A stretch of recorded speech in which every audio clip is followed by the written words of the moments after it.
Baik, selamat pagi Pak Krisna, selamat pagi teman-teman. Izin di sini saya akan mempresentasikan materi yang berjudul media transmisi. Next. Nah, jadi sebelum itu perkenalkan, nama saya IKD Ari Suryawijaya, NIM akhir 80. Next. Di sini yang pertama pengertian.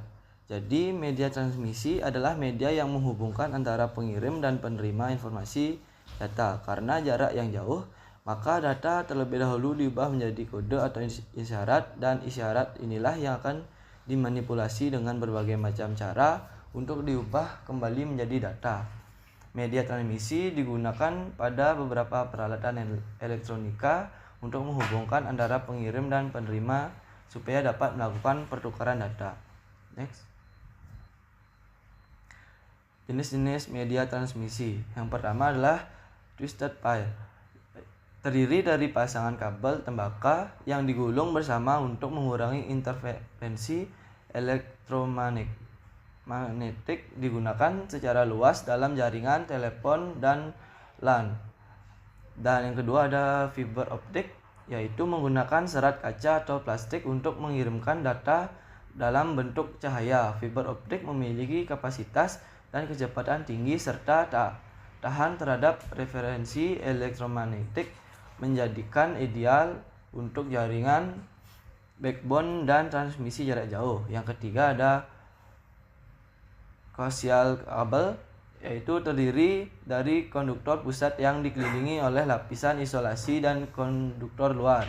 Biasanya digunakan untuk transmisi sinyal televisi, kabel, dan jaringan berkecepatan tinggi. Dan yang terakhir ada wireless atau nirkabel, yaitu menggunakan gelombang radio atau mikro untuk mentransmisikan data tanpa kabel, memerlukan fleksibilitas dan mobilitas meskipun rentan terhadap gangguan dan memiliki batasan dalam hal jarak dan kecepatan.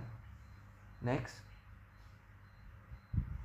Jadi untuk fungsinya yaitu yang pertama menghubungkan pengirim dan penerima.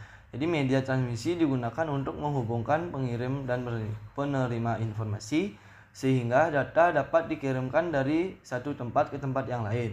Yang kedua, mengubah data menjadi sinyal.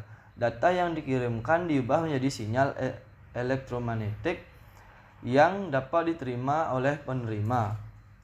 Yang ketiga, mengirimkan sinyal. Sinyal yang dihasilkan dari data dikirimkan melalui transmisi ke penerima. Yang keempat, menjamin kualitas transmisi.